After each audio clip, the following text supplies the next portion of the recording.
Okay, so we are on Mem Tes Amid Beis, a little bit above the middle of the page. We're starting a new Mishnah. We finished the sugya last week, and we're turning to a subject that we have touched on and spoken of in the past, but now we're going to get into it in a much more deeper way. And my only comment is fasten your seatbelts, because the discussion that we're going to start today is will take us really into the depths of an interesting subject, and we have to sort of keep our focus. The subject is ona, which means basically it's price fraud, which we've touched on any number of times, that price fraud is illegal. Now the question is, what is price fraud and when does it apply? So the references that we made in the past are now coming back specifically in this Mishnah and the Gemara on Mem Tes on the base.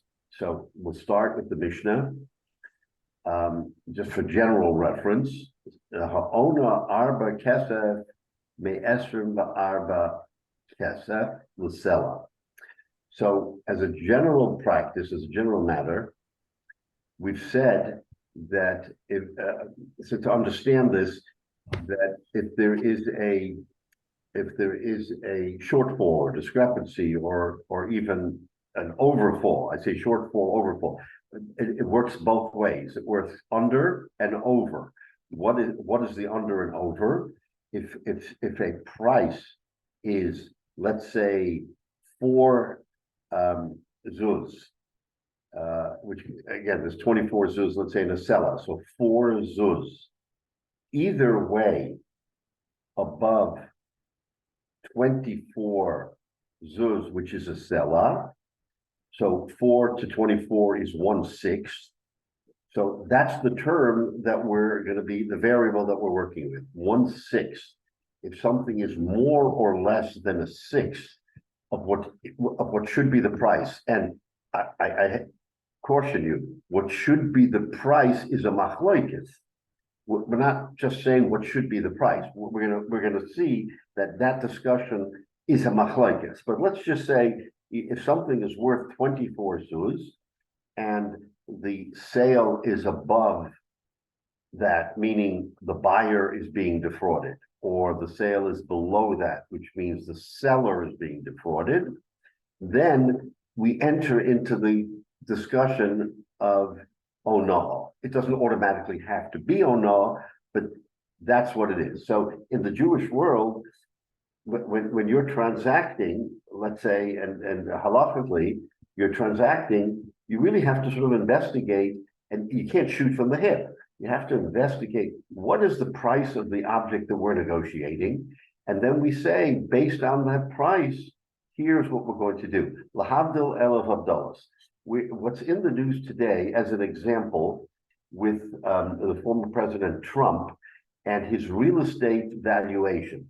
So when you stop to think a minute and say, why is everybody getting so excited? He feels it's worth 5 billion, and someone else feels it's worth 3 billion, and someone else says no, it's worth 6 billion. What's the problem? It's a free country, it's a free economy, and everything can be valued based on the subjective view of the person who is valuating.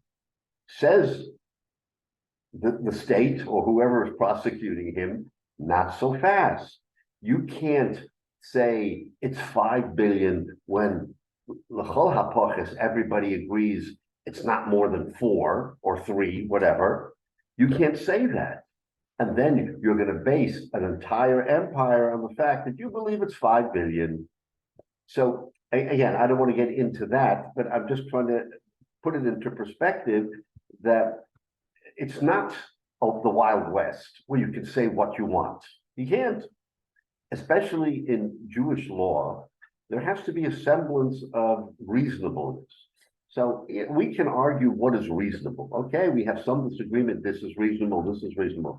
But there's got to be a framework where we can all agree that something is not reasonable.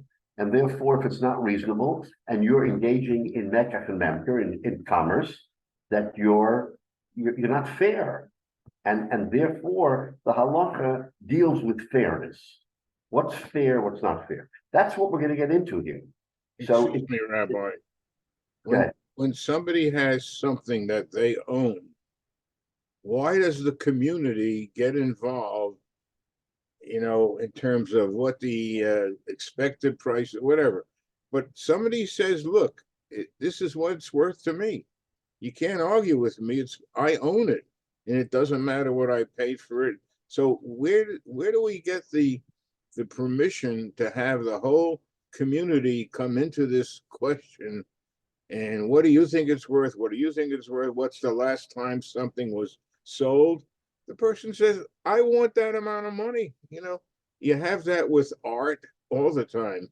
The value of a painting is subject so much to the Yes. public or to the experts and so on and so forth. So I just don't know how the Torah presents the fact that the public environment is involved in your own business that you bought or you built it or you created it or whatever. I mean, I just don't know where's the Yeah. entry point from the No, Torah. that is the question, Jay, and that's what makes this whole subject so difficult to sort of really grasp.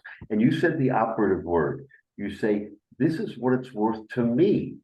And you're entitled to say that I have a certain preference, interest, affinity for something. So to me, it's worth this. However, the Gemara is telling us, and in halacha, and again, it's not totally halacha as we're going to see, because this Mishnah deviates from halacha to some degree. But let's just say halacha, that when the rabbis were promulgating halacha, they said, we've got to put some order to the world, otherwise it's going to be hefker. There's going to be litigation, there's going to be problems. People who are ignorant are going to be taken advantage of, and the people who have the sharpest pens are going to take advantage of the people with the weakest. So the word me becomes operative. It can be worth whatever you want to you.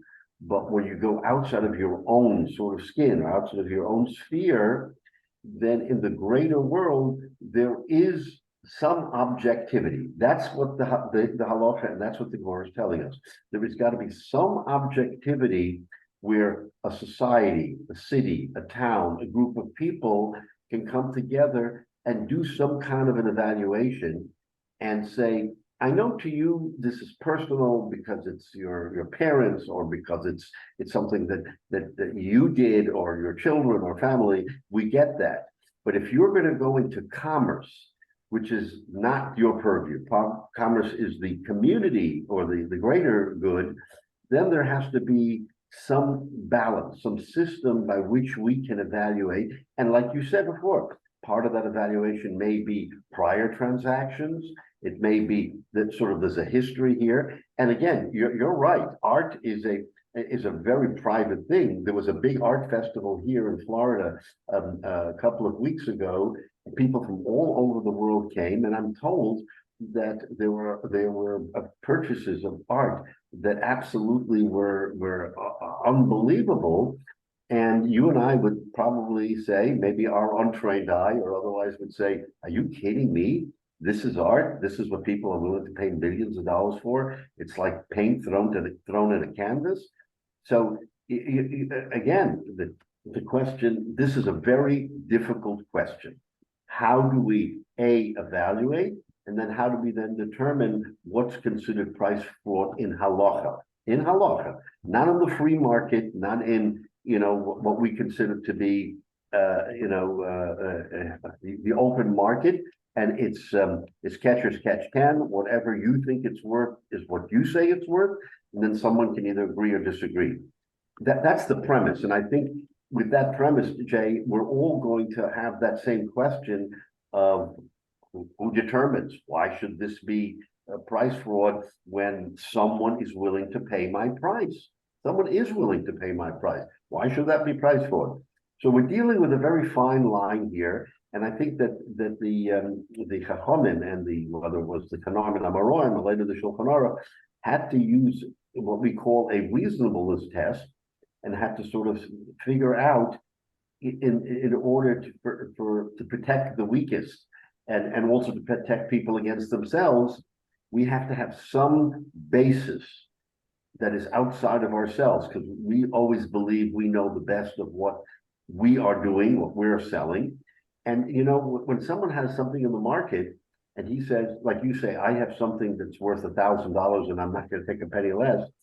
You know what? You may well go out and then you're going to sit there for a day, a week, a month, and realize nobody's going to pay you 1,000. So then you adjust your sites.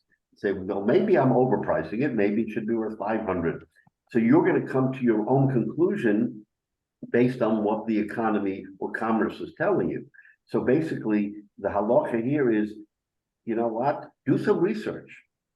Before you do something and transact with another Jew, do some research and at least have an understanding based on, again, previous transactions, what's the word in the street. All of those things come into play, and they do come into play anyway, because if you're charging 1,000 for something that no one's going to pay you, then you're being silly. Why are you wasting your time? Do your research. Again, the housing market, a good example. People say, oh, my house is worth $1 million. Yeah, but your house sold for 400,000, the same house, 1, 2, 3 times in the last couple of months. Okay, charge $1 million, you'll get nothing. Again, these are all examples of what it is that commerce is telling us, and therefore these halachas apply once we have sort of a handle on what is reasonable, not subjectively, but more objectively what's reasonable. And then the halacha will tell us whether something is okay, whether it's too much, too little, whether you can back out, whether you can't back out. And then our whole Gemara will start making sense. But your point is correct, that, I mean, you've got to first come to a number, and if it's all about you, then that's going to be an issue. So it can't be about my own interest. It's got to be about what generally the marketplace is telling me is the right number. So again, that's I think how we have to Rabbi, handle it going can I ask forward. a qualifying question to augment what Jay said and what you said in the example? Does the halacha permit a situation when the housing market is hot, like we've seen in Kent Mill a lot, that people bid up and it goes past the 1/6 of conventional value? Would the halacha permit to sell to someone if it exceeds 1/6 to the highest bidder, because the value that was seemingly the value because of a shortage now drives the value higher than that? Is there a way for the halacha to deal with that? And that's an excellent question. And the reality of the answer is yes, that the halacha may not speak directly to the situation where you have this kind of market where people are bidding, but bidding in and of itself is not improper. In other words, we have, for instance, here in where I am, and maybe in other places, so unlike Camp Mill and in communities where on Shabbos everything is auctioned, every kibbutz is auctioned, every aliyah is auctioned. It's all for the purpose of raising money for tzedakah and other things. Okay, you can translate that into auctions of goods and services, whatever. So what's the story with an auction? With an auction, it's a different halacha. If now you're talking about a commodity that you can't compare to yesterday, because yesterday this particular commodity or this particular situation didn't exist. Yesterday there was an abundance of houses. Today there's a shortage of houses. So today, what people are going to say, you know what? That house was worth $500,000 yesterday because there were 3 houses on the market. Today there's no houses on the market. I need a house. So what am I going to do? I have to, so I'm going to negotiate. But all of a sudden someone else and a third and a fourth come and they start negotiating. So that kind of scenario, Michael, is outside of the purview of what we're talking about Ono, because that is the market. The market is the negotiation or the competition that will ultimately arrive at a price. So if the price happens to be a sixth or far more than what the price was before, then you can't argue, oh no, because it's not apples to apples. If someone is selling a house to somebody else and that's the value of the house, then okay. But when you're in a marketplace where inherently there's going to be price adjustments and competition, then I know it can't apply. And that's why we have in our situation, one aliyah goes for 2 times high, another aliyah goes for 5 times high, another goes for 10 times high. The guy with 10 times high can't say, oh no, I was defrauded, because A, you didn't have to negotiate, B, it's a fluid market where pricing isn't fixed. Or But doesn't Rabbi, have here's the follow-up question to objective that. value. I'm sorry, I didn't mean to cut you off. Go ahead. Here's Yeah, the no, follow-up but question that's to a that. good point. It's a very excellent question. Yeah. So if I know there's a shortage and I'm selling, and I set the price higher before the bidding starts, am I over the restriction of exceeding the price because I know now there are no houses in your 3 houses to none example, and if I set it higher by a 1/6 than the last sale, so do I need the buyers to drive the price up and then I'm not over, or can I recognize that and be the first one to do that? Again, these are terrific questions, because now you really touch on the nerve of how you look at Oino. So the short answer is that that the person who is setting the price has to take a number of things into consideration. Of course, the market is the number one consideration. And if the market yesterday was 500,000, then you have to evaluate, with all of the facts that you can, what should be the price today. Because again, like you said, maybe today there is a shortage of houses, and I'm being told by the brokers, you need to think about this before you go onto the market. So therefore, it's a fluid situation, and I know might not apply in that kind of situation, because again, supply and demand is a factor in the consideration of I know. So while I can't tell you definitively that if you come in today and say, you know what, everybody's giving me advice that the price should be adjusted because there are no longer houses on the market, then objectively speaking, that may be a legitimate way of approaching, because at the end of the day, the buyers who come to your house are going to say, you know what, everything is transparent. I see that yesterday the price was 500. I know you're asking 600. I'm coming in with my eyes open, and I'm saying that if I have to get this house, it's going to cost me 600, because if I don't offer 6, someone else is going to order 650, and I won't get the house. So those kinds of situations, while they're individual halachas, I think would open the possibility, certainly, for a seller to use all the information at his disposal to say, no, that should be the number. Because Michael, at the end of the day, you have to make a certain assumption. If the market isn't there and he is just getting ahead of the market, people aren't gonna make the offer. I mean, if someone is desperate and says, I need this house, I'm gonna buy it at all costs, then the question of I know may not even be relevant. Because if you have a need and someone else is saying, I'm just looking at the general marketplace, and the general marketplace dictates that this should be the number. So I'm not aware that people going to Poskin asking them about setting prices for houses because the market is hot, because inherently, that's not what I know is about. A know is about someone paying a price that he later finds out,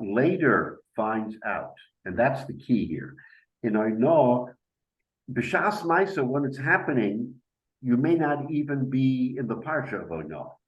When are you in the parsha of Ono? When the dust settles, the deal is done, and then someone says, you know what? I was overcharged.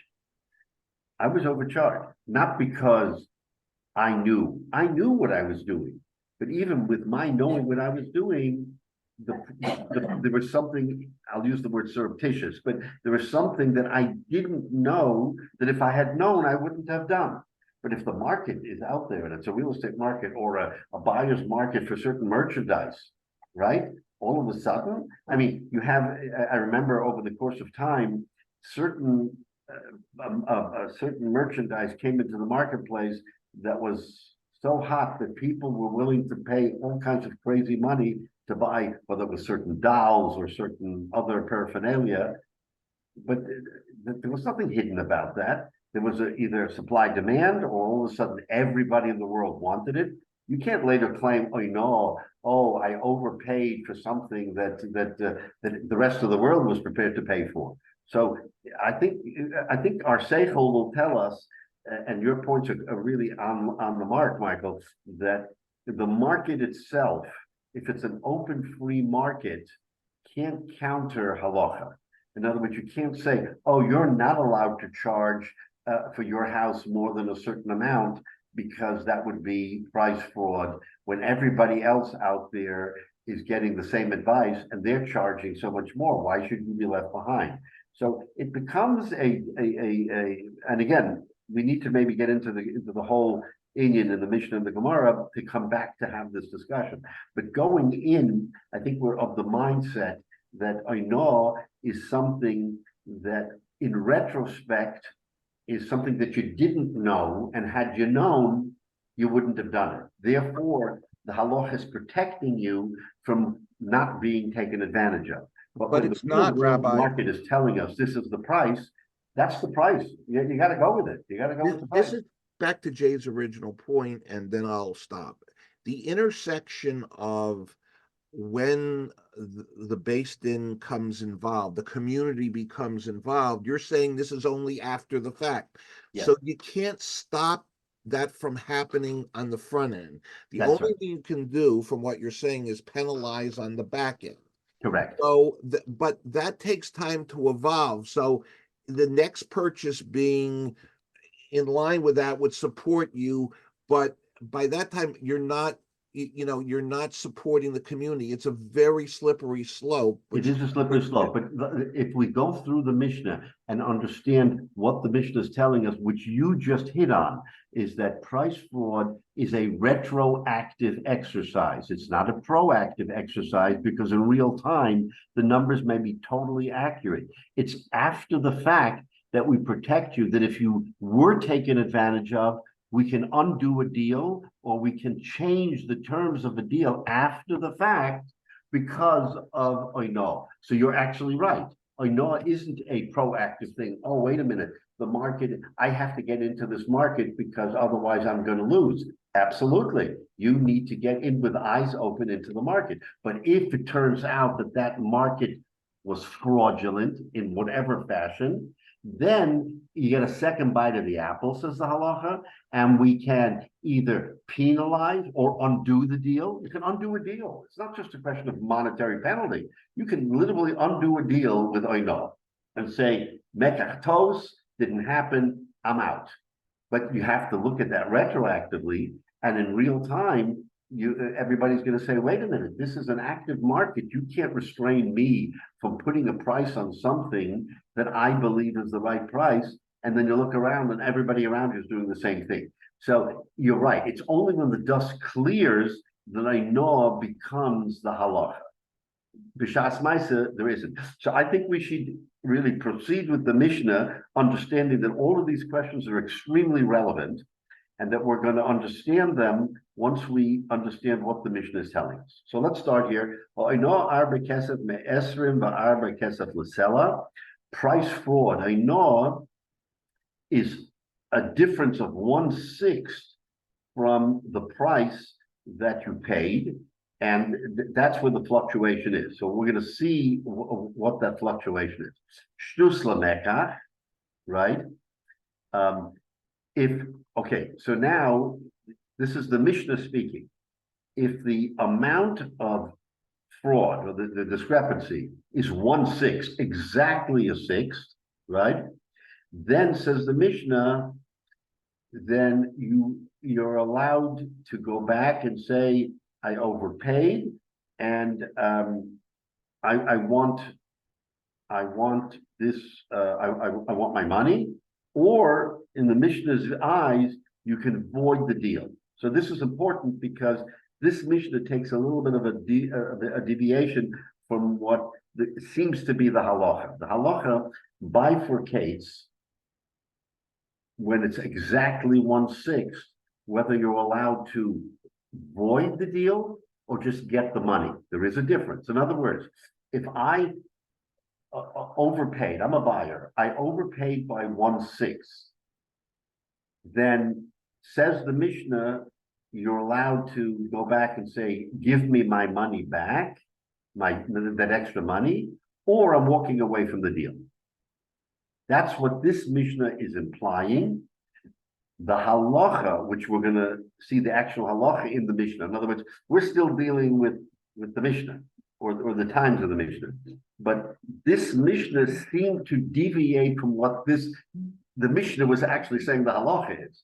Because by 1/6, l'chayra, the Mishnah, we'll see later, you can't void the deal. You can only get your money back, meaning the 6, but you have to stick with the deal. In other words, I overpaid by a 6, I'm getting my 6 back, I'm in the deal. I have no choice. I made the choice that I want to buy this, but you overcharged me by 1/6. That's what the Mishnah is saying. Apparently, the halacha isn't that. It's that when you get defrauded by a 6, you can say, you know what, I don't want to make the deal. So keep that in mind when we go further as to whether or not 1/6 allows you to walk away from the deal entirely or only get your money back to the difference that you overpaid. That's a separate question. Again, I'm telling you, there's a lot of layers to peel back here. But let's just say for the moment that a person wants to buy the item that he paid for, but he doesn't want to be overcharged. So you have to give him back the 6, and then he's good to go. Fine, let's just say that. Now comes the next question, Michael, which you asked. Ad mosai muter lahachzir. Inherently in what you asked is the question of, wait a minute, is this an open-ended story? I can wake up 6 months later and say, you know what? I was defrauded. I want to undo the deal. So is there a statute of limitations? And we're going to see why that's important. So, ad mosai muter lahachzir. How long after a person feels he was defrauded can he challenge the fraud? Says the Mishnah, ad kedei sheyare lategor or lakrova. In other words, he makes a deal, and then all of a sudden he gets this queasy feeling, I think I've been defrauded. So what do?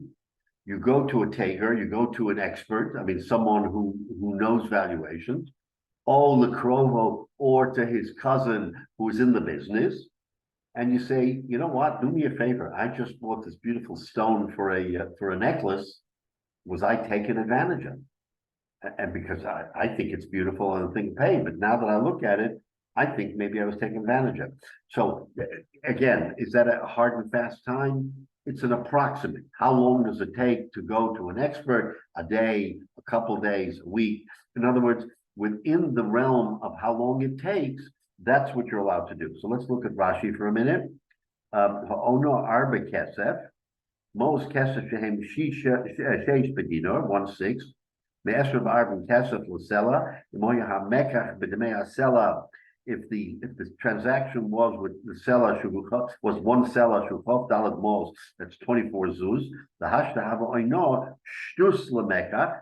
The ono is 1/6 of that 24. Leheshelo kol oino arba kesef, to give him back, says the Mishnah, to give him back the entire 24. So we see from this Mishnah that you can get back everything, not just the 6.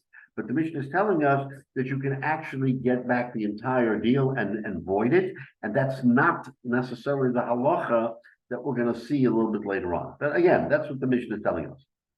Then, ad mosai muter lahachzir, says Rashi, how long do you have to undo? Mishin is on the person who was defrauded, muter, Here, very important. How long, Amosai mutter lahachzir, how much time can pass before you are allowed to back out? The Lashon mutter ashmin deleka afilu mishapara lahachzir hameka. Nobody asked the question, but wait a minute, isn't there a mishapara here? This guy just was taken advantage of. Why shouldn't the seller, let's say, or the buyer, could be either one, but let's say the seller took advantage and he got it was more than a six. Shouldn't he be subject to a mishapara? Wait a minute, this guy defrauded. Says Rashi, it says mutter la'ashmin and delek, the word mutter, it's permitted da'afilu mishapara la'achsa hameka v'shit lo einoso, that there is no mishapara because the remedy is either to repay the fellow or allow him to walk away. You're not holding his feet to the fire, in which case he is really going to be in bad shape because he can't undo a deal. That's when a mishapara, in this circuit, remember, mishapara, we talked about different circumstance, but in this particular case, l'chaira, one should ask, it's a mishapara. The guy defrauded him. What better situation to have a mishapara than when there was a fraud? Says that Rashi, since the person is permitted by right to undo the deal or walk away, according to this Mishnah, there is no mishapara. Okay, so that it sort of answers the question that wasn't asked, that a mishapara doesn't apply in this particular case. Okay, now what's the standard? Says Rashi, ad kidei sheyira hamekach l'tegor, to an expert or l'acham mikvolosov, v'imsho yoser mochel alay nosa. Again, this is subjective because it says if he waits longer than that period, then he's mochel, he forgives the fraud. And again, that's the question. And again, we have to sort of say, okay, what's the reasonable standard of the community? Is it a day? Probably too short. Is it 2-3 days? Maybe up to a week. Okay, today we know that in the world of commerce, different stores have different return policies. Some say I give you 6 months, some say you can return it forever you want because I'm so sure of my product, you'll never return it. And some say, no, I give you 30 days or 2 weeks or whatever it is. So whatever the reasonable policy is for a person to go out and do that, that is what is done. I had a personal incident that I could just relate to you many years ago when I was still single, and I was looking at a piece of jewelry that I wanted to buy, and of course I knew nothing about valuation for jewelry, and I went to, it was in Eretz Yisrael, it was in Yerushalayim, and I went to a very reputable frum store, and I began to look at this thing. I liked it, and I speculated. I was no mumka by any standard. And then finally, I decided I'm going to buy it. And whatever the charge was, I don't know, I wasn't a big negotiator. I was a young fellow. So we reached a price. And after I reached the price, then I began to get into the expertise of it. I didn't do it beforehand. And it turned out that based on the information I was getting, I really overpaid substantially. So I felt terrible because here I had speculated for so long. I went back and forth, and I liked it and I paid for it. And it turned out that I really overpaid. So again, I went back and I said to the storekeeper, who was a frum person, I said, "Look, I really like this piece, and I negotiated it in good faith. But now I'm finding out that I really paid far too much for this piece than what I'm told it's worth. And I feel bad, but I'd like a refund. I don't want to buy it." And lo and behold, the person said to me, "If you want a refund, I'm going to refund it to you." There wasn't a fight, there wasn't an argument. And again, I felt relief because I really felt like foolish that I had spent so much on something that I liked, but it turns out that was not the right marketplace. And I think about it now, and I ask myself, okay, now that I understand halachas if I know and everything else, did this person understand I know? Did this person know deliberately that they were selling me something that was way overpriced for the market? I can't answer that, but by the same token, I look back and I say, this was a person who, when it hit the fan, and I said, I really went to an expert, and this is not the price. They didn't fight me back. They did not fight me back. They said, okay, if you feel that way. So clearly they either had a conscience or they knew the halacha and why they charged me the price that they charged me to begin with.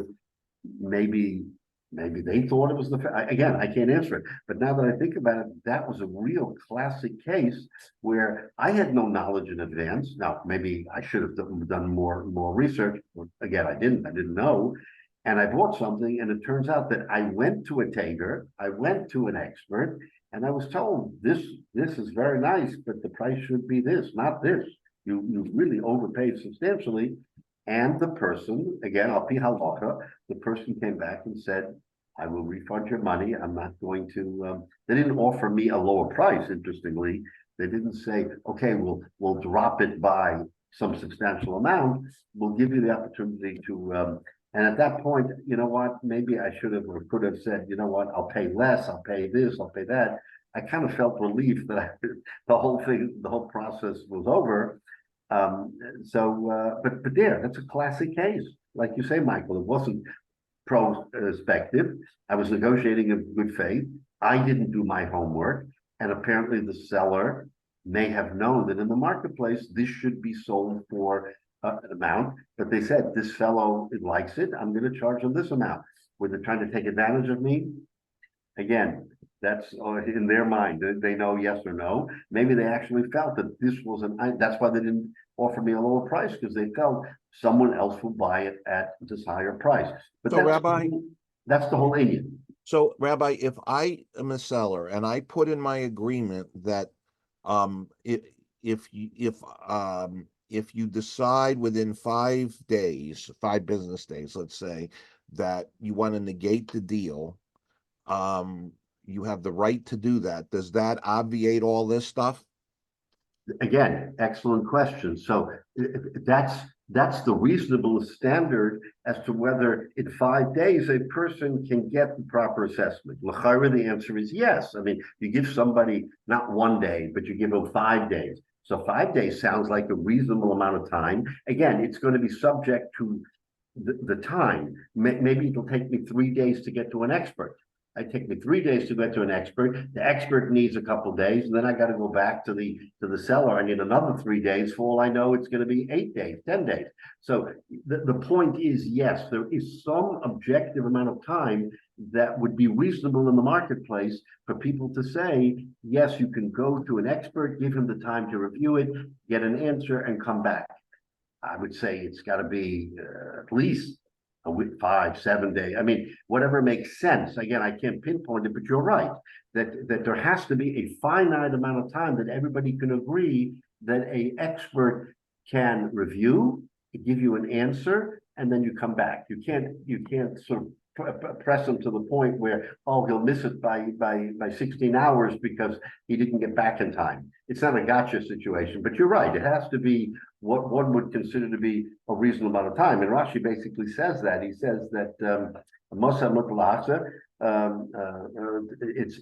it's enough time ad kidei sheyira hamekach l'teger v'im shor yoser mochel al oinoso. And it doesn't say how much, Michael. It says v'im shor yoser, if he waits longer than what is considered to be reasonable. And again, the marketplace will tell us that. The marketplace will tell us that, you know what, you need 10 days after a purchase for the dust to settle, for you to think about it, for you to speak to your relative who knows something, or to a tager who knows something, and then come back and basically say, yes, I accept it, no, I don't. The whole point is it's not going to be a gotcha. It's going to be something that a person can, in retrospect, feel that he got the right advice and he knows that that's a proper deal. So this is the main thrust of the Mishnah, that price fraud is a shtus, and that with a shtus, if you reach that shtus, you are allowed to undo the deal, according to the Mishnah, not just get your money back, you can undo the deal. And you have to be given a reasonable amount of time to get an opinion, which now, again, all these questions, which are extremely valid, how negotiate or how an auction is a different situation, of course, or the price of the market skyrockets. All these things, they fit into this pattern because at the end of the day, there has to be transparency. That's the whole point of this. If there's not transparency, there's no gotchas. But if everybody is negotiating because the market is hot and this particular jewel or this particular item or house or whatever it is has extreme value, everybody in the marketplace knows it. You can't later time a mekach tos, I made a mistake, because everybody else, nobody was pressuring you, number one, and number two, it was transparent. So I think we have to give that a certain amount of understanding. Now, let's complete the Mishnah. Horror of Tarfon Belud. Rav Tarfon was in Lud and he was a Paisek. And he said something different. Oh no, Shmona Kesef me Esrim va'arba Kesef l'sela. It's not 1 in 6. What's considered, what's considered fraud is Shmona Kesef, 8 zuz out of 24. How much is that? That's a third. It's not a sixth. If the discrepancy is 8 zuz from 24, then that's considered a oino. What does that mean? It says the Mishnah shlish lemekach. That's a third. Boy, that's a big difference. That's half the amount. A sixth to a third is 1/2. So all of a sudden, Rav Tarfon has a different approach, and listen to this: v'samchu hagorei lud, and all of the tagorei lud, all of the merchants in Lud were very happy because now they didn't have to worry about a sixth. If it was a sixth, they're in good shape. It has to be a third before they can be called for price for. So who isn't happy here? So in other words, they took this psak as a way for them to have much more leeway in pricing and not worry about oino. Omalahem. But Rav Tarfon had a caveat to what he said. What was the caveat? Kol hayom mutter lachzor.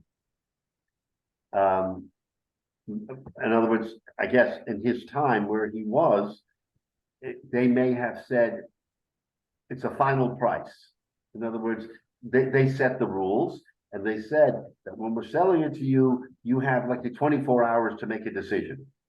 And in that, said Rav Tarfon, kol hayom mutter lachzor.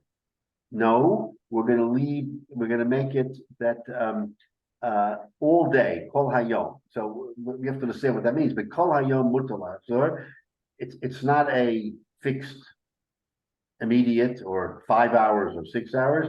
They have all day to be able to withdraw. So Rav Tarfon was sort of dangling something that they absolutely were very happy with because they figure, oh, now we can raise prices, it's not going to be a problem. But he gave them the caveat that you can't make a final sale. There has to be enough time, and he said kol hayom. I mean, which again sounds a little bit unreasonable, but that was the psak that he gave. Omrulo. So get a load of this. The people of Lud said, Yaniach lo Rav Tarfon b'mkomenu.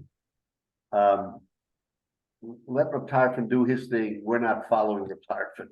So basically, what they're saying is v'chozlu divrei chachamim, and they went back to the Tanakama, which was that it's 1/6, and that you have enough time to go to the Tagar to get an expertise opinion.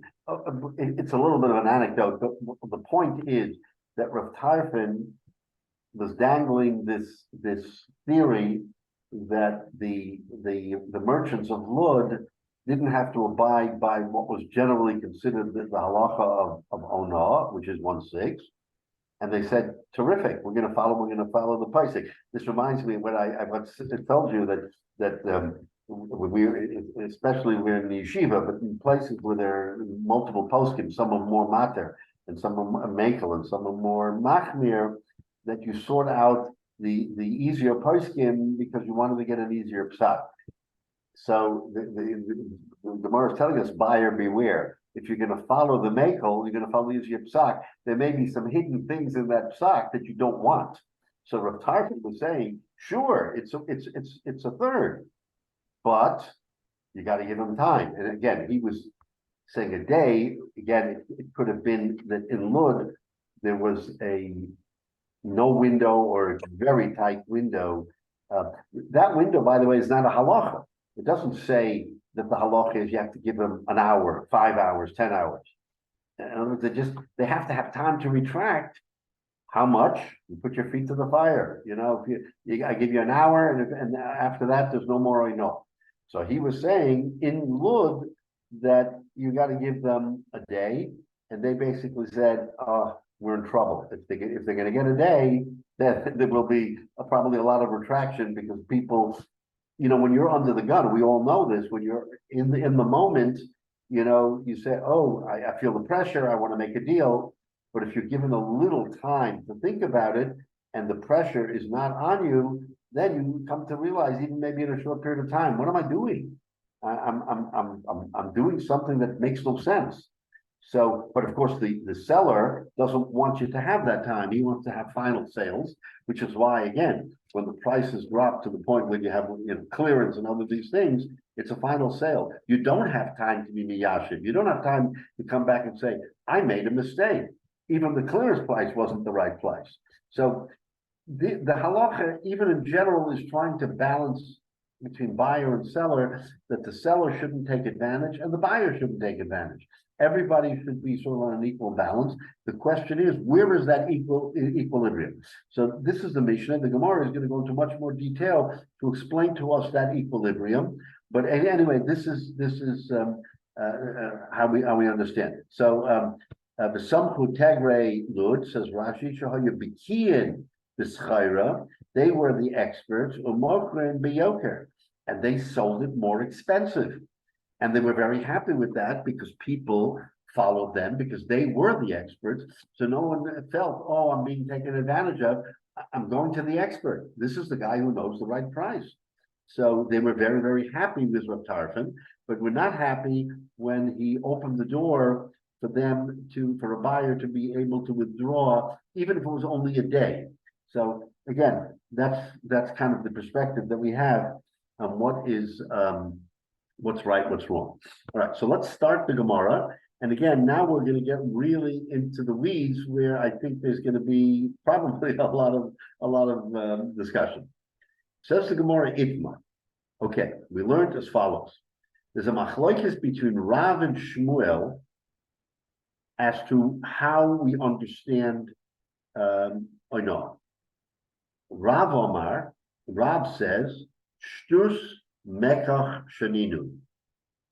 What the Mishnah was trying to teach us is that oino, price fraud, is shtus when the fraud was 1/6 of what the value should be. In other words, an item is, let's do it in terms of the Gemara. An item is worth 24 zuz. That's what it is. One seller, 24 zuz. And you charge 28 zuz, or you charge 20 zuz. Remember, price fraud works up and it works down. So normally we think of price fraud for the seller because he knows what he's doing. But price fraud can exist when a buyer buys something more than a sixth below the price. Now, again, you're assuming that the seller doesn't know what he's doing, so he sells it for too low of a price. Absolutely. But the more likelihood for our discussion, it works both ways, but let's just say we're talking about a seller defrauding a buyer, because it's easy to understand. So if the seller, the value of the item is 24 zuz. That's the value. And you sell it for 28 zuz, which means 1/6 higher than what the value was. That, according to Rav, is oino. Okay, makes sense. Shmuel Omer, comes Shmuel, and he says, no, it's not 1/6 of the value. Shtus mos nami shoninu. I agree that 1/6 of the value is oino. I agree with what Rob just said. But I'm going to add a chumrah. I'm going to add something. What am I going to add? That not only is it 1/6 of the value of what you're buying, but it's 1/6 of what you've actually paid. That shtus ma'os, not just shtus mekach, different word. Shtus mekach means 1/6 of the value of what you're buying. That's Rav. Shmuel says 100% Rav, but not only 1/6 of the value, but also 1/6 of the money that you're paying. Now we're going to get into this because when I started learning this Gemara, I said, what does that mean? 1/6 of the money? What's pshat 1/6 of the money as opposed to 1/6 of the value? So you have to sort of pause and think about it. And we will, but let's just go through the Gemara a little bit, then we'll understand Shmuel. Because Shmuel is not only agreeing with Rav, but he's putting an additional circumstance of when shtus applies, which Rav doesn't agree with. Okay? Now, what's an example? Says the Gemara, Shaveh Shisha B'chamisha. If a person says, you know what, this item that I'm looking to buy is worth 6 zuzim, right? And the buyer buys it for 5 zuzim. What is 1 to 5? Right? 20%. It's 1/5. It's not 1/6. Depending on how you're going to look at this transaction, you're going to say, wait a minute, it's 1 zuz from 6 zuzim, that's 1/6. But if it's worth 6, he bought it for 5. So then the seller was defrauded. Why? Why was the seller defrauded? Because he sold it for 1 zuz, 1/6, 1 zuz less than the 6. Or let's go through the examples and then discuss it. Shaveh Shita B'Shiva, something was worth 6 zuz, and the buyer paid 7 zuz. So now he overpaid by a zuz. 1 zuz from 6 is a shtus. That's what fraud is, 1/6. So l'chayra, in that particular case, says the Gemara, in that hypothetical, both Rav and Shmuel will agree that there was a fraud, because 1 of 6, depending on whether it's the buyer or seller, 5 or 7, is 1/6. So even Rav and Shmuel will agree that there was a 1/6 discrepancy in the value of the item, and there is oino, right? The oino haba, and it's considered oino. That, but what do you do? So again, the question is, depending on how you look at it, oino means either the defrauded party can get his money back, or he can walk away from the deal. So again, our Mishnah basically says you can walk away from the deal. The halacha seems to be that when it's exactly 1/6, you cannot walk away from the deal, but you have a right to your money back, because that's all you were hurt. You were hurt by that 1/6. If you wanted to buy something for 6 zuz, and then they charge you 7, and you get the 7 back, the 1 zuz back, then you got what you bargained for. and the same with the seller. So the theory of the halacha is, why should we give you a free pass to walk away? Oh, I feel bad, I was defrauded. But feelings have nothing to do with it. Is there a legitimate deal? Two parties entered into a deal. If it had been 6 zuz, the deal would have been sealed. But because it wasn't 6, it was either 5 or 7, it opens the door to repayment, but not to undoing the deal. That's the halacha. This, again, as I said, this Mishnah we saw from Rashi, this Mishnah was a little bit more liberal, so to speak, and said, no, you can get away with it. But let's say for purposes of halacha, you are allowed to undo the deal. Rabbi, I have a question on Shmuel's position.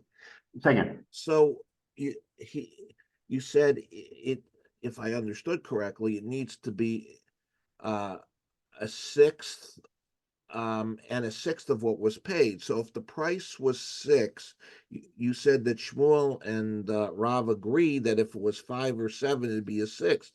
But if he paid 7 and it's 1/6 of what he paid, it's 1 out of 7, which is 14.3%. That's not 1/6. So you're now going to, what you just said, we have to now look at the next line of the Gemara, right? Because that's the key pleading. In other words, Rav and Shmuel do not argue when it was 6 zuz either way, and you overpaid 1 up or 1 down, and you look at it as one of the 6, either below or above, everybody agrees. So hold that for a minute. Look at the next line. Ki pligi. When do Rav and Shmuel actually have a machlokes? In other words, what's the practical difference between Rav and Shmuel? Is shove chamisha b'shisa. Okay, let's do fact pattern is slightly different. The item is worth 5 zuzim, right? Not 6 zuzim. Item is worth 5 zuzim, and you paid 6. How much did the buyer pay above the price? 20%. It's a different set, right? It's not a 6 because it was 5, he paid 6. Or Shaveh b'Shiva, it was worth 7. And somehow the seller, he didn't realize it, and he charged 6, or the guy said, I want to pay 6. So he underpaid, not by a 6, but by a 7th. By a 7th, because it was worth 7 and he paid 6. So now this fact pattern opens up the question, is there a no or is there not a no? The Shmuel, the Amabasa says Linan, Shmuel says we go after the money, not the value. If we're going after the money, right, then idea no hava. Then there is a no both ways, right? Why? Because according to him, you are overpaying or underpaying based on the money that you pay, not on the, okay, the Rav, but according to Rav, they were going according to the value of the item. Then Shava Chamisha B'Shita, then if something is worth 5 and you pay 6, 20% more, Bittul Mekachava. It's not a no, it's a complete wipeout. You can walk away from the deal because you've overpaid by 20%. Remember, so the halacha is, the discussion we're having about a no, I should say this, is about the exact amount of 1/6. If it's the halacha is, if it's more than a 6, the deal is off the table. In other words, the buyer or the seller, whichever it was, can walk away from the deal if it's 20%, 1/5. If it's 1/7, then you can't walk away. In other words, the extremes on either side allow you to either walk away or not to walk away. The whole Indian of Oino is strictly 1/6, where the Mishnah says you can walk away, and the halacha says you can't walk away, you can only get your money back. So, but according to Shmuel, clearly this fact pattern allows you to walk away either way, because it's either 20% one way or 1/7, which is not a 6 the other way. But But so Shavah Chamisha B'Shisa, if it was worth 5, you paid 6. Bittul Mekach Haba, it's a complete void of a deal. Shavah Sheva B'Shita, if it was worth 7, you pay 6. Mechila Haba, because we say that if it's less than a 6, I'm Michael. In other words, oh, a 7th and 8th, no big deal. That's the normal sort of fringe commerce where you overpay a little bit or underpay a little bit. So forget about it, no problem. Ki omrinan mechila or bittul mekach. But Shmuel, I remember that's Rav. Shmuel says ki omrinan mechila bittul mekach. When do we say either we're Michael, in other words, if it's a little, or bittul mekach, if it's a lot? Hecher the leka shtush mistake sedadim. Okay, this is critical. According to, there are 2 ways to evaluate shtus. One is based on price, and one is based on money. Says Shmuel, where there is no shtus from both sides, meaning either from the value or from the money, then no problem. If there is shtus at least from one side, meaning either shtus from the value or shtus from the money, because they're different, then in that case, then it's considered oino. So what have we learned? We've learned that there's a machlokes between Rav and Shmuel on how you look at shtus. In other words, price fraud, is it based on the value or the money paid? We've seen that based on the value, it's either up a 6 or down a 6. But if it's based on price, and you look at the price, for instance, something that's worth 5 and you pay 6, that's not shtus. That's way more than shtus. That's 20%. That allows you to totally walk away from the deal. Vice versa, if you have something worth 7 and you pay 6, that's not a shtus, that's a 7. A 7th, we said, is Michael. People are Michael with a 7. So that's the machlokes between Rav and Shmuel. Rav says that it's based on valuation. If you have a 6, then you can get the oino. If you don't, then it's either too much or too little. Shmuel says, no, there's a couple of options here.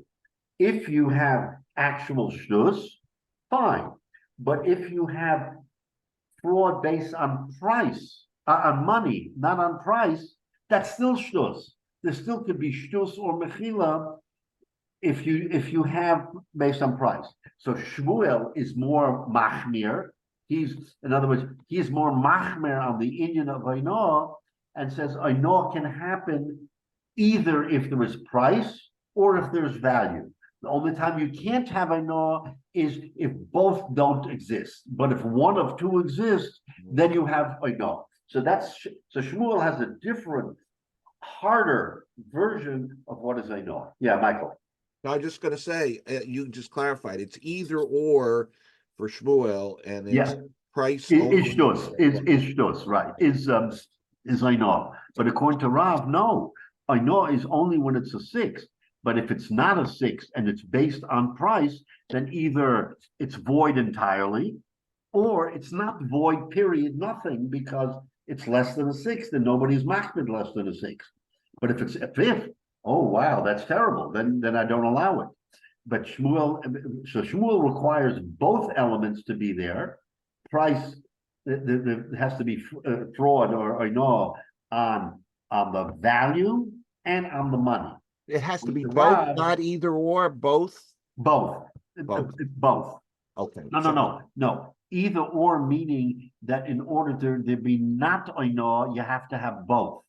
According to Shmuel, in order for it not to be price fraud, you have to have both price and right. But on the other side, either will create price fraud.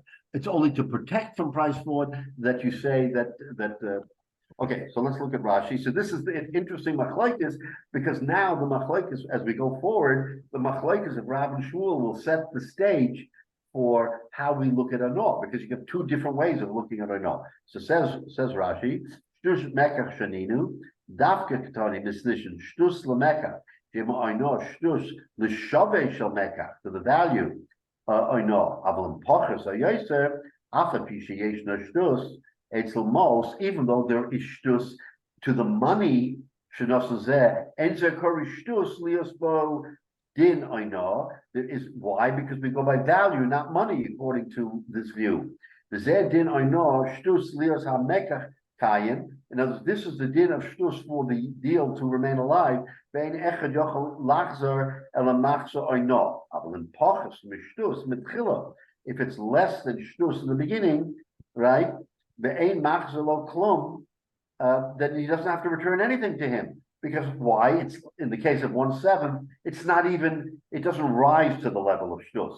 In Yosel Shtus, and if it's 1/5, for instance, Shneim Chazun, then both of them can back out. Even if he wants to return the money to him, and he'll say, no, let's make the deal, I'll give you your money, or Shus Shneim Lachzer, either one can retract. So in other words, the penalty for violating Shtus, if it's more than a 6, is that even if one of the parties says, oh no, I'll give you all your money back, don't worry, I'll make it right, the other one can say, Mekach, I don't want it, Mekach tos. That's the penalty for being over on Oino, is that the other party can walk away. Not so, remember, Api Halacha, not so when it's exactly a 6, then we say, oh, no, we'll correct the problem, but no one can walk away. But if it's more than if it's a 5th, then of course, then all bets are off. Now, if it's a 7, then we're going to say, that's not even, that doesn't come into the realm of fraud, and you're allowed to, we can just paper it over. I mean, the guy can give him a few, maybe a shekel or a whatever it is, but you can't undo the deal because of it. Yeah. Rabbi, does Shmuel's opinion say that if one is a 6th and one is more than a 6th, then he can negate the deal, so they both have to be a 6th? If it's say it again, if it's more than a 6, so the halacha of it's a 6th, you return the difference. But if on value it's a 6th and on amount paid is more than a 6th, does Shmuel hold that you return the money or you negate the whole deal? Negate the whole deal. Remember, it's all or nothing to Shmuel. But both factors have to fit perfectly into the situation. If one doesn't, you can void the deal, even though in the other, it should be, okay, I'll give you your money back, because you need both. And if one is overarching, then that gives you the right. So therefore, Shmuel is really much more machmir in terms of how he looks at the deal and how he says you can back out. You make one little mistake and it's 20%, forget about it. The deal's over. Now, the parties can agree not to violate the deal or to void the deal. They're allowed to do that, but they're also given full license to void the deal. So according to Shmuel, either party can void it, or both parties can say, no, we still want to make the deal. Let's say they want to make the deal and correct the problem. Why shouldn't we allow them to do it? But the thing is, there could be bad blood. There could be, oh, I was taken advantage of. I don't want to have anything to do. Sometimes you have this emotional thing. You know what? I'm not dealing with you. You cheated me, right?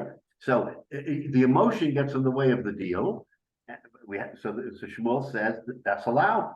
If a person feels that he was taken advantage of, he shouldn't have to walk into a deal that he feels that someone took advantage of it. So that's Pshat in Shmuel. Says Rashi, V'Shmuel ameshtus mos nami shaninu, that it's not just value but also shtus money. Misnissen, the Mishnah the Ketani shtus l'mekach lo ashvei shel mekach dafka. Not only the value of the purchase, ela kol hatanai. Mekach. All of the conditions are called Mekach, bein mol shenitnu bo, bein demei achefetz, whether it's the money or the value. Shem shtus or no. And no matter which side, whether it's the money or the value, that you have a 6, it's considered or no. Bein litzad mos, bein litzad shavish achefetz, whether it's the actual money or the value of the chayfetz, yesh shamoino, according to Shmuel, ve'en kan lo tchila lo mechila, velo bitl mekach. There's no such thing here in this circumstance as a meichel, meaning much you're lenient, or bitl mekach and you're machmir. The hashtem first looked at. And that's how we understand the machlokes between the two of them, between Rav and Shmuel. So he said, so Rashi goes on, Shave Shita b'chamisha. If something valued at 6 was sold for 5, the Nisana mocher and the mocher was cheated. He cheated. Oh, Shave Shita, or was worth 6 b'shiva. The Nisana lokeach, and the lokeach was the one who cheated. Again, it's hard to imagine how the lokeach cheats, but he does cheat because he's paying less for something that's worth more. Kula alma ben Rav l'Shmuel oinohi. Everybody, even Shmuel admits it's oinoh. The hoshtusu, because it's a sixth. Utzad mekach, because it's a sixth of the value. Ushmuel shtus mos nami ka'amar. The cholken shtus mekach. According to Shmuel, it's definitely shtus mos, but it's even shtus mekach. It's even shtus of the value, not only of the mos. Ki pligi. When do they have a machlokes? When it's shaveh chamisha b'shita, we said if it's worth 5 and you pay 6, v'nis ana lokeach bezuz, and the buyer is being cheated by a zuz shu chomesh lemekach. It's 1/5 of the sale. The yosef mishtusu, and it's more than 1/6. Aval eitzel mos, but according to the valuation of money, shenosun shtusu, it's just a shtus. But since it's in actual dollars, it's 1/5. Therefore, Shmuel says that it is oinoah, but it's not. It's, in other words, it's oinoah, and you can void the deal. But according to Rav, you can't void the deal because it's just an exact 6. Inami shavashira b'shita, or the other way around. But it's ana mocher bezuz. If he sells it.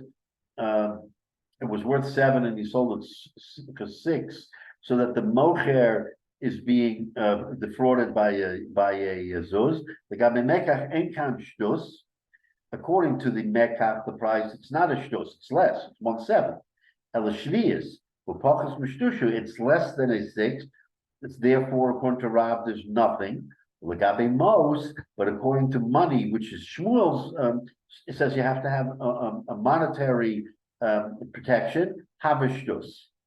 Okay, so again, so we see from here that that's the essence of the machlokes, is whether or not